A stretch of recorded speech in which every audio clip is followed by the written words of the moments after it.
die Sterne hoch am Himmel, wie sie hell und goldig sind. Jeder Stern, der heute scheinen, hat einen Zaubertraum für die Kinder.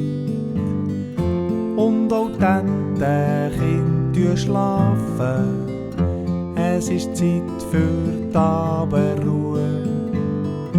Jeder Stern, der hell scheint, schickt seinen Traum der Erde zu.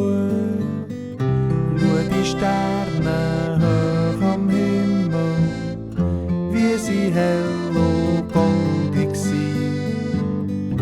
Jeder Stern, der heute scheint, hat einen Zaubertraum für die Kinder.